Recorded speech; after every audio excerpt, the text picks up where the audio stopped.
Assalamualaikum warahmatullahi wabarakatuh. Salam sejahtera bagi kita semua. Sebelumnya, perkenalkan saya Ahmad Agus Salim, mahasiswa Magister Ilmu Komunikasi Universitas Paramadina. Melalui video ini, saya ingin memaparkan mengenai beberapa teori komunikasi, dan nantinya dalam pemaparan tersebut akan disertai dengan contohnya juga. Baik, untuk yang pertama yang ingin saya sampaikan yaitu mengenai teori Social Information Processing atau SIP. Apa sih teori Social Information Processing atau SIP itu? Teori ini merupakan bagian dari teori komunikasi antar pribadi atau komunikasi interpersonal, di mana teori ini dikembangkan oleh Joseph Walton.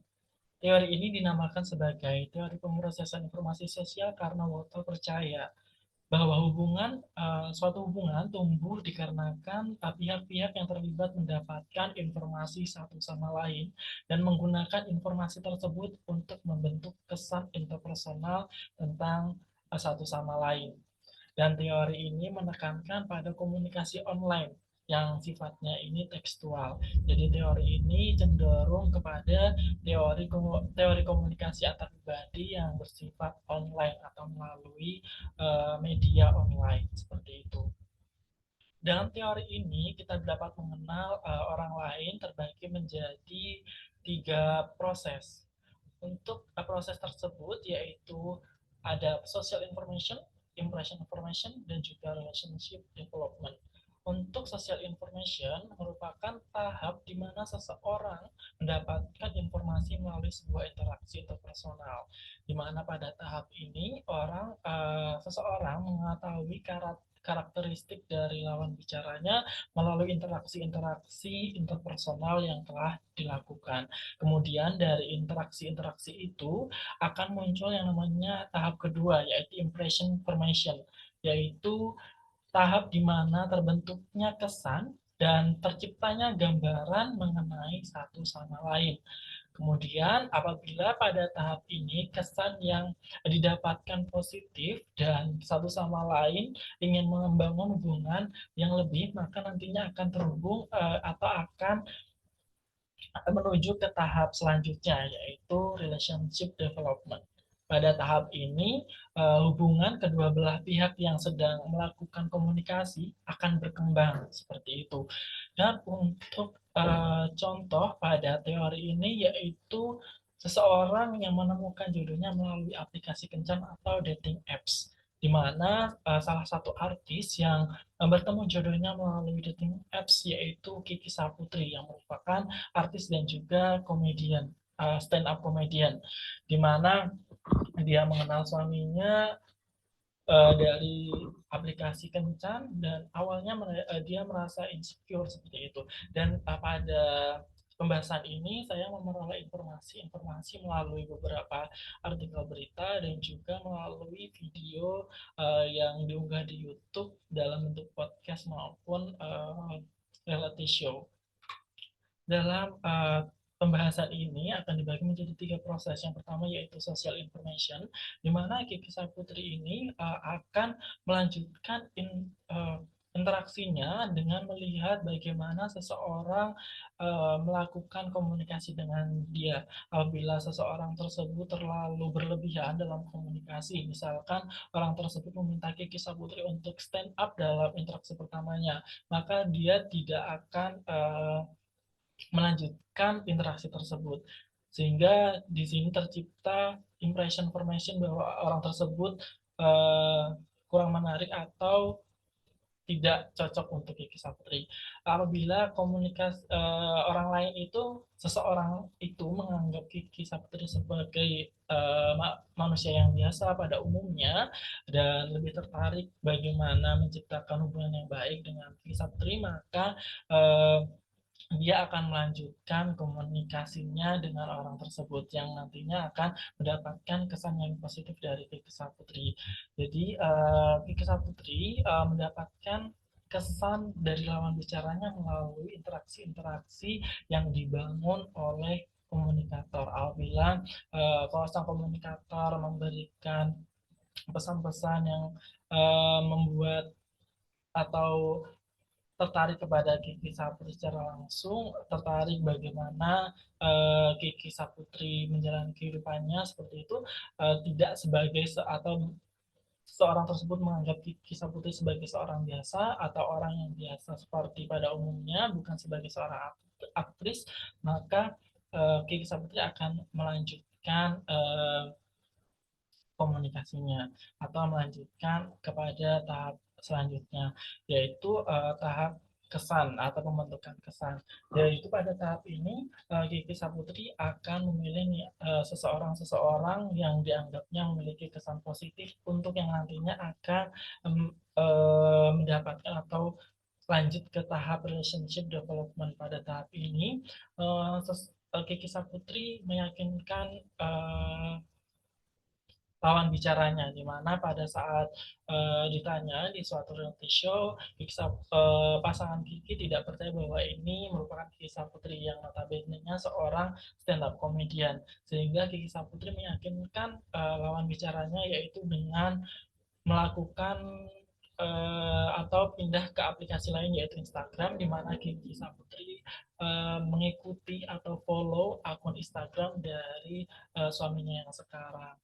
Dari hal tersebut kemudian Kiki Saputri mencoba untuk ketemuan dengan pasangannya yang sekarang, di mana pada tahap ini merupakan tahap hubungan itu berkembang atau relationship development. Jadi pada tahap relationship development ini merupakan berkembangnya suatu hubungan seperti itu. Dan contoh lain yang dapat diaplikasikan dalam teori ini apabila kita ingin meneliti tentang sesuatu hal atau meneliti tentang seseorang yang berada dalam suatu komunitas.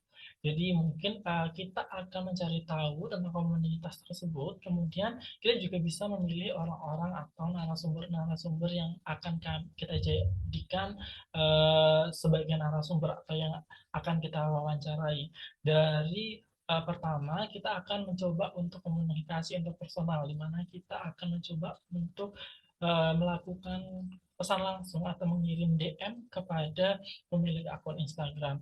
Kemudian apabila respon dari komunikan ini dari lawan bicara kita atau orang yang kita kirim pesan ini positif, maka kita akan melanjutkan komunikasi tersebut. Kemudian akan ada tahap di mana pembentukan kesan, di mana untuk tahap pembentukan kesan apabila kita mendapatkan respon yang positif, maka kesan yang kita bentuk yaitu positif juga. Kemudian setelah kesan tersebut terbentuk, maka akan terjadi yang namanya pembentukan relationship development atau perkembangan hubungan. Dalam perkembangan hubungan ini biasanya dapat ditandai juga misalkan seseorang tersebut pindah ke aplikasi lain, misalkan ke WhatsApp, di mana untuk pada WhatsApp sendiri mungkin komunikasinya akan lebih intens dan mungkin bisa lebih terus berkembang. Dan apabila hubungan itu akan berkembang, mungkin dalam proses penelitian itu akan dapat dilakukan wawancara secara langsung.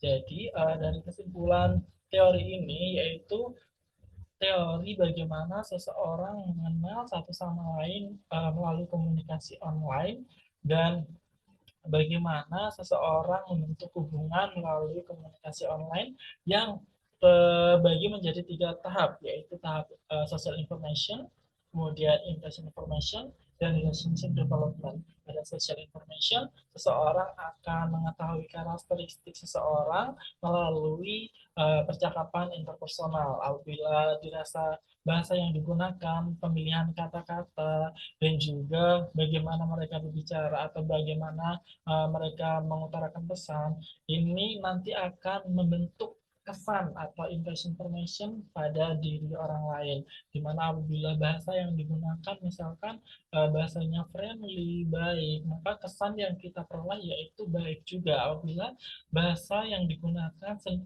cenderung ketus, misalkan kita menyapa seseorang namun bahasanya Y atau bahkan tidak dibahas sama sekali, maka kesan yang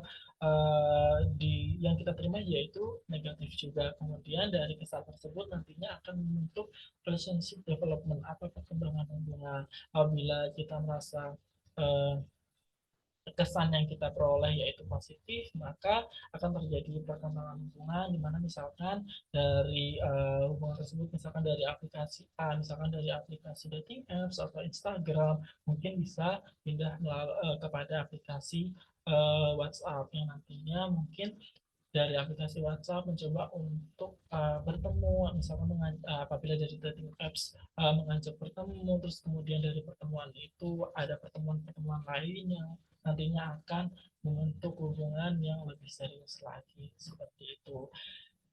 Baik, untuk begitu terkait dengan komunikasi sosial information processing. Kemudian untuk teori yang kedua yaitu mengenai teori dramatisme atau dramatisme. Apa sih teori dramatisme atau dramatisme ini? Teori ini merupakan teori yang diciptakan oleh Kenneth Burt yang berusaha untuk memahami aksi dalam kehidupan manusia, di mana aksi ini dianggap sebagai drama, di mana dramatisme mengkonseptualisasi kehidupan seseorang berdasarkan sebagai sebuah drama, yaitu menempatkan fokus kritis pada penampilan yang dilakukan oleh beberapa pemain. Selayaknya dalam drama, tindakan dalam hidup seseorang akan menjadi pusat untuk menampakkan motif atau tujuan dari seseorang tersebut. Dalam teori dramatisme ini memiliki metode yang digunakan untuk menganalisis penggunaan simbol komunikasi dengan menggunakan pendekatan kualitatif yang sifatnya yaitu interpretif, di mana teori ini dalam metode ini sering disebut juga sebagai metode pentat. Dalam teori ini atau dalam metode pentat ini terbagi menjadi 5 poin. Apa saja sih 5 poin itu? Untuk 5 poin dalam analisis pentat ini yaitu yang pertama itu ada act atau tindakan, yang kedua ini ada agent yaitu agent atau agen, yang ketiga yaitu ada agency atau agensi, yang keempat yaitu ada scene atau latar belakang, yang keempat itu ada purpose atau tujuan. Untuk X sendiri merupakan tindakan yang dilakukan oleh seseorang. Kemudian untuk agent sendiri adalah seseorang yang melakukan tindakan tersebut. Untuk agency ini merupakan strategi atau uh, merupakan instrumen yang digunakan untuk seseorang dalam melakukan suatu tindakan. Dan kemudian untuk scene yaitu merupakan latar belakang dari seseorang untuk melakukan suatu tindakan. Kemudian yang terakhir yaitu purpose, yaitu tujuan dari seseorang tersebut melakukan suatu tindakan. Dalam contoh pada teori ini, saya mengambil contoh yaitu klarifikasi Felicia Angelista yang dilakukan beberapa bulan lalu pada akun media sosial atau pada media sosial. Jadi latar belakang dari klarifikasi ini sebelumnya saya jelaskan terlebih dahulu. Untuk Felicia Angelista ini merupakan seorang aktris atau artis Indonesia dan juga merupakan founder dari produk kecantikan yaitu Scarlett, di mana beberapa bulan lalu kita mengetahui bahwa adanya genosida yang dilakukan oleh negara yang berkonflik yaitu Israel kepada Palestina. Kemudian beberapa bulan lalu juga Felicia melakukan atau memberikan tanggapan terkait dengan peristiwa tersebut, di mana tanggapan yang ia utarakan ini mendapatkan komentar yang negatif dari para masyarakat maya atau netizen, di mana para masyarakat atau netizen ini beranggapan bahwa Felicia ini mendukung atau pro kepada Israel, di mana pada video tanggapannya ini dia mengutarakan bahwa dia netral terkait dengan isu konflik yang terjadi antara Palestina dan juga Israel, di mana pada tanggapan tersebut menampilkan yang menjadi pemicu masyarakat menganggap Felicia ini pro Israel, yaitu adanya beberapa footage video yang menunjukkan bahwa adanya serangan dari Hamas kepada Israel, kemudian wali kota atau meninggalnya wali kota Israel, dan juga video-video lainnya yang dianggap netizen merupakan bahwa lebih condong atau lebih pro kepada Israel seperti itu. Nah, kemudian Felicia Angelista ini melakukan klarifikasi mohon maaf, dari tanggapan negatif netizen itu. Felicia ini melakukan klarifikasi seperti itu, di mana klarifikasi inilah yang akan saya bahas atau yang saya analisis menggunakan teori Pentat sendiri, di mana pada teori ini atau pada pembahasan atau analisis mengenai teori pentat ini terbagi menjadi 5, yaitu pada sebelumnya, yaitu ada act, agent, agency, scene, dan juga purpose. Pada act sendiri, tindakan apa yang tindakan apa pada kasus tersebut, yaitu bentuk klarifikasi oleh Felicia terkait dengan respon Felicia terhadap komentar negatif yang mengenai video tanggapan awalnya, video awal bagaimana tanggapan Felicia terkait dengan konflik yang terjadi antara Palestina dan juga Israel, di mana tindakan yang dilakukan yaitu melakukan suatu klarifikasi seperti itu. Dan untuk agent kedua, yaitu ada agent. Untuk agent sendiri yaitu orang yang melakukan tindakan, di mana Felicia Angelista ini merupakan orang yang melakukan tindakan itu, dan tindakan tersebut tentunya eh, berupa klarifikasi yang telah disampaikan sebelumnya. Kemudian yang ketiga yaitu ada agensi, yaitu merupakan strategi atau instrumen yang digunakan dalam melakukan tindakan. Yaitu untuk strateginya yang dilakukan Felicia yaitu melakukan klarifikasi, di mana klarifikasi yang disampaikan yaitu berupa dukungan kepada Palestina, dan juga berupa support kepada Palestina dan mendukung kemerdekaan atas Palestina seperti itu. Dan instrumen yang digunakan dalam melakukan klarifikasi yaitu berupa video yang disampaikan Felicia melalui media sosial yang dimilikinya seperti itu. Dan scene yaitu yang keempat, yaitu ada scene, di mana latar belakang dilakukannya klarifikasi yang dilakukan oleh Felicia yaitu adanya tanggapan negatif dari netizen mengenai video awal yang mengenai tanggapan dia antara konflik Palestina dan juga Israel, di mana dia uh, memberikan statement bahwa dia uh, berpihak netral, dan juga ada beberapa video yang dianggap lebih condong atau lebih pro kepada Israel, sehingga tindakan klarifikasi ini dilatar belakangi oleh respon negatif dari para masyarakat atau netizen seperti itu.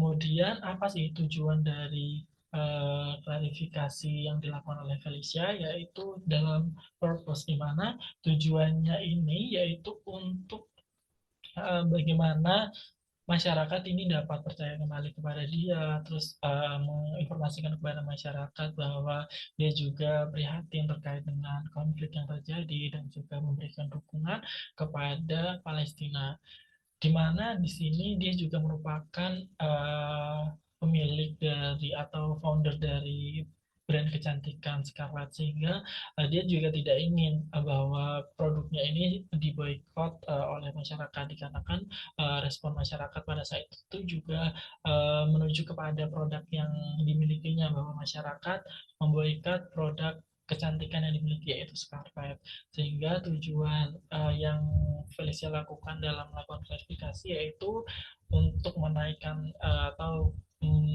membuat citra baik kepada dirinya, dan juga untuk menyelamatkan brandnya itu sendiri. Baik, baik itulah terkait dengan contoh kasus dari teori dramatisme. Kemudian yang terakhir yaitu teori yang ingin saya bahas yaitu mengenai youth group theory atau teori kelompok kebungkaman. Teori ini merupakan teori yang dikembangkan oleh Charles Kramer. Teori kelompok yang dibungkam ini mengasumsikan bahwa sistem bahasa ini dikuasai oleh kelompok yang dominan atau dominan, yang dimana dibangun berdasarkan pengalaman dan pandangan laki-laki. Jadi di sini teori ini cenderung kepada wanita yang dibungkam suaranya seperti itu, sehingga perempuan ini mengalami kesulitan untuk menyampaikan pendapat mereka dengan bebas pada situasi dan waktu yang mereka pilih. Jadi di sini teori kebungkaman ini atau teori kelompok kebungkaman ini mengacu pada perempuan yang mengalami atau sulit untuk menyampaikan aspirasi mereka atau menyampaikan gagasan mereka, di mana uh, kelompok dominanlah yang lebih memiliki suara yang lebih seperti itu, di mana kelompok dominan ini biasanya didasarkan pada pengalaman dan pandangan oleh laki-laki seperti itu.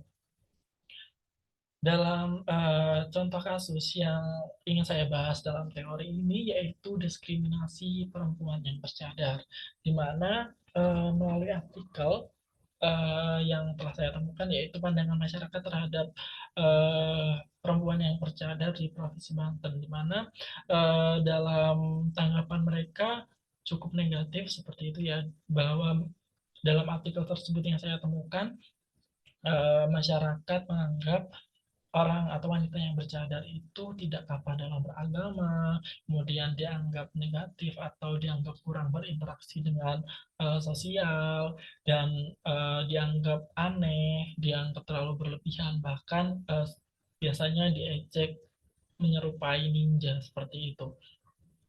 Jadi di sini teori ini mengasumsikan bahwa perempuan ini atau wanita yang bercadar ini terbatas dalam melakukan sesuatu dikarenakan mereka dianggap masyarakat sebagai kaum yang minoritas dan juga aneh seperti itu atau tidak sesuai dengan masyarakat pada umumnya.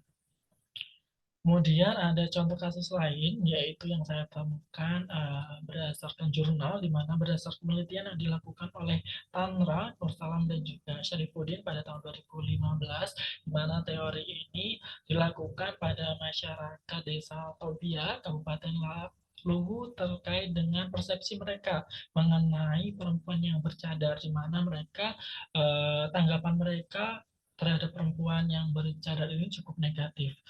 Dalam hasil dari penelitian itu menunjukkan perempuan yang memakai cadar ini diidentikan dengan teroris dan juga menganut aliran sesat yang sering terjadi saat ini, dan perempuan memakai cadar juga dianggap sangat tertutup dan kurang berinteraksi dengan masyarakat lainnya, sehingga hal tersebut memperkuat persepsi masyarakat terhadap mereka karena masyarakat menganggap mereka itu menutupi kesalahan atau perbuatan mereka seperti itu. Jadi tidak salah mereka menganggap bahwa perempuan yang memakai cadar itu sebagai seorang teroris karena memang hal tersebut yang dikonstruksikan oleh media, bahwa beberapa kejadian pelaku dari terorisme ini memang menggunakan cadar, namun hal tersebut juga tidak dapat generalisirkan. Jadi sehingga eh, masyarakat di sana mengeneralisir bahwa semua perempuan yang bercadar itu berkonotasi negatif dan juga dianggap terlalu berlebihan, bahkan dianggap sebagai seorang teroris.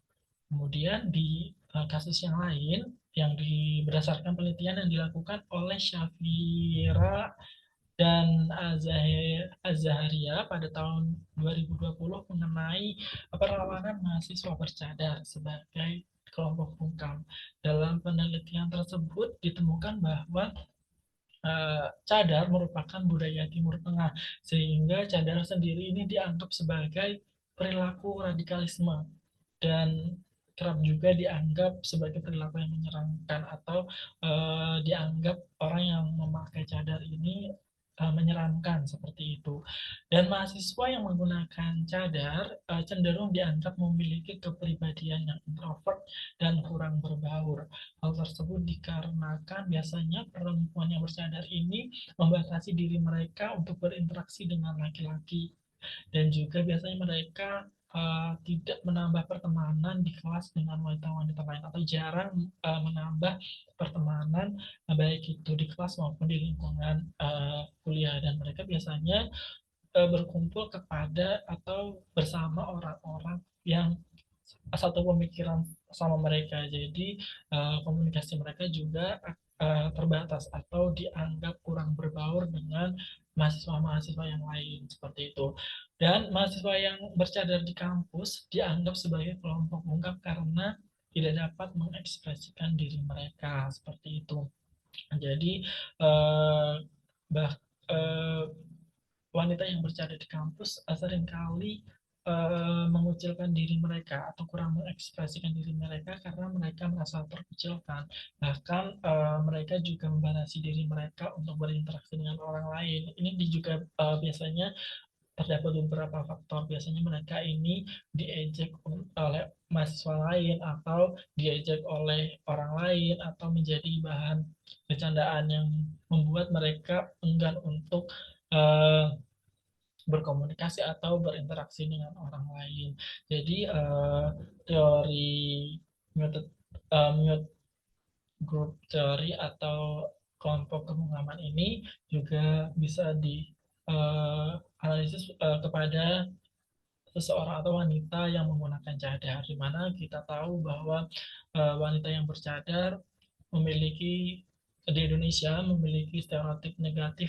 Hal tersebut dapat dilihat dari contoh-contoh kasus sebelumnya atau yang sudah saya laporkan sebelumnya, di mana konsumsi media terkait dengan perempuan yang bercadar merupakan orang atau bagian dari terorisme, atau perempuan yang bercadar ini dianggap aneh atau dianggap sebagai ninja. Hal tersebutlah yang membuat perempuan bercadar ini membatasi interaksi mereka, sehingga suara-suara mereka kurang terdengar, dan juga aspirasi-aspirasi mereka juga kurang terdengar, dan bahkan perempuan yang bercadar itu dianggap kurang dalam melakukan suatu hubungan dikarenakan kurangnya komunikasi nonverbal yang mereka tunjukkan seperti itu, di mana perempuan yang bercadar tidak dapat mengekspresikan seperti emosi mereka, seperti perasaan senang, sedih, atau tertawa, atau senyum seperti itu, sehingga